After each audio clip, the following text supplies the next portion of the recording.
Hello friends, இன்னைக்கு lunch என்னன்னு பார்க்கலாமா? கொஞ்சம் வித்தியாசமான லஞ்சாக இருக்கும். ரைஸ் சலாட் பார்க்கலாமா? சாலட்னாக்க யூஸ்வலாக நம்ம வெஜிடபிள்ஸ் அண்ட் ஃப்ரூட்ஸில் தான் பார்த்துருக்கோம். இது வந்து ரைஸில் பண்ணுறது. இந்த ரைஸ் சாலடுங்கிறது ரொம்ப ரொம்ப ஒரு சவுத் ஈஸ்ட் ஏஷியா ரெசிபி அப்படின்னு சொல்கிறாங்க. இது யூஸ்வலாக வந்து இது brown rice or red rice இதில் தான் பண்ணுவாங்க. ஏன்னா அதில் தான் உங்களுக்கு நியூட்ரிஷனல் வேல்யூ அதிகம். ப்ளஸ் இது ஒரு வெயிட் லாஸ் ரெசிபி. அதனால் இந்த மாதிரி ரைஸ் எடுத்துக்கிறது நல்லது. நான் இங்கே இந்த ரெட் ரைஸ் எடுத்துட்டுருக்கேன். இது வந்து ஒரு 3 to 4 hours இதை சோக் பண்ணணும். இப்போ ஒன்றுன்னா இதுக்கு 3 ஜலம் விடணும். இதை தான் நான் ஃபஸ்ட்டு பண்ண போகிறேன். இதில் நம்ம 1ன்னா 3ங்கிற பங்குக்கு ஜலம் விட்டாச்சு. இப்போ குக்கரில் ஒரு 5-6 விசில் இதை விடணும். ஏன்னா இது லேஸில் இது பாயில் ஆகாது, குக் ஆகாது. கொஞ்சமாக உப்பு போட்டு நம்ம குக் பண்ணிடலாம்.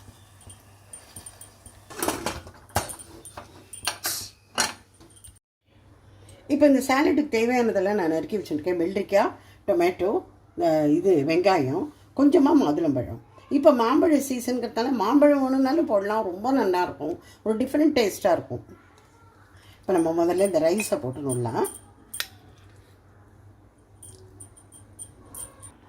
வெங்காயம் கொஞ்சம், வெள்ளரிக்காய் கொஞ்சம்,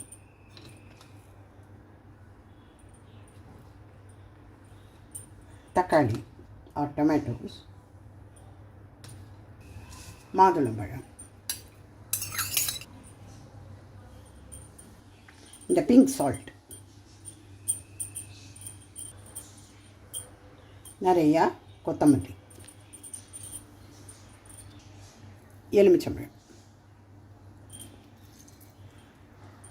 இப்போ இதெல்லாத்தையும் நல்லா மிக்ஸ் பண்ணிவிடுங்க. யூஸ்வலாக சாலடில் ஆலிவ் ஆயில் விடுவாங்க. நான் இங்கே வந்து நல்லெண்ணெயை சூடு பண்ணியிருக்கேன். நல்ல ஹீட் வர வரைக்கும், நல்ல ஸ்மோக் வர வரைக்கும். அதுக்கப்புறமா ஒரே ஒரு கார்லிக் ஃபைன்லி சாப்டு நல்ல பொடி பொடியாக நறுக்கின்னு இருக்கேன். எனக்கு சாலடில் முக்கியம் வந்து அதோட ட்ரெஸ்ஸிங்னு சொல்கிறோம்ல, அதுக்கு தர ஃப்ளேவர்ஸ் அது நம்ம இஷ்டம்தான். நமக்கு என்ன ஃப்ளேவர் பிடிச்சிக்கோ அதை தரலாம். இது வந்து சில்லி ஃப்ளேக்ஸு. இது ரெண்டுத்தையும் போட்டுட்டு இது அப்படியே சூடான எண்ணெயை அதில் அப்படியே விட்டுற வேண்டியதான். இதை அதில் அப்படியே விட்டுற வேண்டியதுதான். ரொம்ப டேஸ்டியாக இருக்கும். இதை இப்போ ஒரு சர்விங் பவுலுக்கு நம்ம மாற்றிடலாம். ஸோ இந்த ரைஸ் சாலட் இஸ் ரெடி. இதுலேயே நிறைய வெர்ஷன்ஸ் இருக்குது. நான் ஒரு சிம்பிளஸ்ட் வெர்ஷன் எடுத்துன்னு அதை காமிச்சிருக்கேன். இதில் இன்னும் நம்ம என்ன மிக்ஸ் பண்ணுறோமோ அதுதான். அவங்களுக்கு தனி டேஸ்ட் உண்டு. அந்த மாதிரி நீங்களும் இதை பண்ணி பார்த்து சாப்பிட்டு பாருங்க. ரொம்ப ரொம்ப டேஸ்டியாக இருக்கும். இது வெயிட் லாஸ் ரெசிபி கூட. ஓகே, வந்து கருப்பு உளுந்து இருக்குது பார்த்தீங்களா, தோலியோட, அது புரோக்கன் வேறு. இதால் ஒரு இது பண்ண போகிறோம், தால் பண்ண போகிறோம்.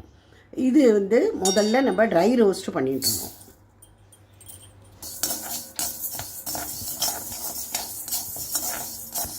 இப்போ நல்லா வாசம் வர வரைக்கும் நம்ம வறுத்துட்டோம். ரொம்ப சேஃபாலாம் வறுக்கணுங்கிற அவசியம்லாம் கிடையாது. நல்ல வாசம் வருது பாருங்க, அணைச்சிடலாம். இப்போ குக்கரில் இந்த பருப்பை நம்ம வச்சுடலாம். நல்லா அதை களைஞ்சுட்டேன்.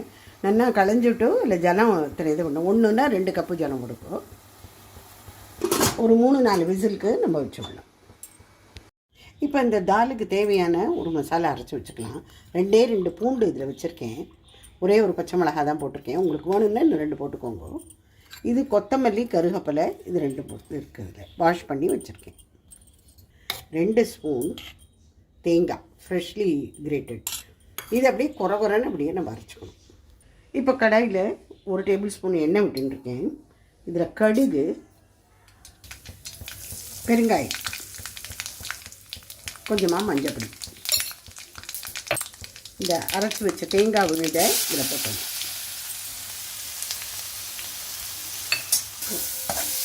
ஒரு வதக்கின்றணும். இந்த பருப்பை ஒரு வருஷம் மத்தால் இப்படி நல்லா கடைஞ்சி வந்துடும். இது இப்போ அந்த கடாயில் சேர்க்கணும். உப்பு போட்டுக்கோங்க. இந்த தால் வந்து ஒரு மகாராஷ்டிரியன் ப்ரிப்பரேஷன். இது பேர் உடுதாச்சா கூட்டா அப்படின்னு சொல்லுவாங்க. இது எவ்வளோ நல்லா இருக்குது பாருங்கள். இது சாதத்தோடையும் சாப்பிட்லாம். ஆனால் அவங்க என்ன பண்ணுவாங்கன்னு ரொட்டியை பண்ணிவிட்டு அதை பிச்சு போட்டுருவாங்க பிளேட்டில். மேலேருந்து இந்த தால் அதில் ஊற்றின்னு சாப்பிடுவாங்க. அவ்வளோ டேஸ்டியான தால். இது உடம்புக்கும் ரொம்ப ரொம்ப நல்லது. இதை இப்போ எடுத்துக்கலாம். இப்போ இங்கே நான் பெல் பெப்பர்ஸ் கட் பண்ணி வச்சுட்டுருக்கேன். இந்த கலர்டு இதெல்லாம் இருக்குல்ல, கேப்சிகம் வந்தது, ஒரு மஞ்சள், ஒரு சேப்பு, ஒரு பச்சை, இது கொஞ்சம் பட்டையாக நறுக்கி வச்சுருக்கேன். உங்களுக்கு வேணும்னா மெல்லிசாக நீளமாக ஒன்று கட் பண்ணிக்கலாம். ஒரு வெங்காயம் கட் பண்ணிட்டுருக்கேன். இதை ஒரு ஸ்டர் ஃப்ரை மாதிரி ஒன்று பண்ண போகிறேன். இங்கே நான் எண்ணெய் வச்சுட்டுருக்கேன். இதில் பாஞ்சு பொரோன்னு நம்ம போட்டுக்கணும்.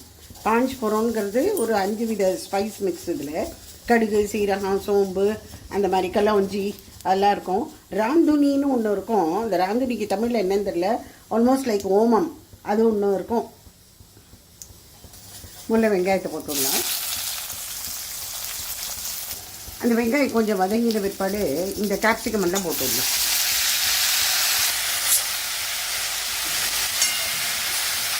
உப்பு, மஞ்சப்பொடி. இதை மூடக்கூடாது, இப்படியே ஓப்பன் இதில் தான் நம்ம ஃப்ரை பண்ணணும். இது ஸ்டர் ஃப்ரைங்கிறதுனால ரொம்ப ஜாஸ்தி இதை வதக்கணுங்கிற அவசியம் கிடையாது. கொஞ்சம் க்ரன்ச்சியாக இருக்கிறதையே எடுத்துடணும். இந்த தனியா பவுடர் கொஞ்சம் போட்டுக்கணும், 2 ஸ்பூன் போட்டுக்கோங்க. காரப்பொடி கொஞ்சம் இதை போட்டுட்டு ஒரு 2 மினிட்ஸ் வச்சுருக்கலாம், அப்புறம் எடுத்துக்கலாம். ஸோ இன்னைக்கு சமையல் என்னன்னு பார்த்தீங்கன்னா, இன்றைக்கி இந்த ரைஸ் சாலட்டு இதுவும் பண்ணி காமிச்சிருக்கேன். இது ரொம்ப ரொம்ப வித்தியாசமான ஒரு சாலட்டு. அதிகம் பேர் இதை பண்ணுறதில்ல, தெரியவும் தெரிஞ்சிருக்காது. அதனால் இதை பண்ணினேன். இது ரொம்ப டேஸ்டியாக இருக்கும். அடுத்தது பெல் பெப்பர்ஸோட ஒரு ஸ்டர் ஃப்ரை மாதிரி பண்ணியிருக்கேன். இது தால், அதாவது உளுத்தம்பருப்பு இருக்குது பார்த்தீங்களா, தோலோடு இருக்கிற கருப்பு உளுத்தம்பருப்பு, அதோட தால் ஒன்றும், அப்புறம் சூடான சாதம். ஸோ இதான் இன்னைக்கு லஞ்சு. நீங்கள் நம்மளும் அவசியம் இதை ட்ரை பண்ணி பாருங்க, அப்புறம் எனக்கு ஃபீட்பேக் கொடுங்க. ஓகே, பாய்.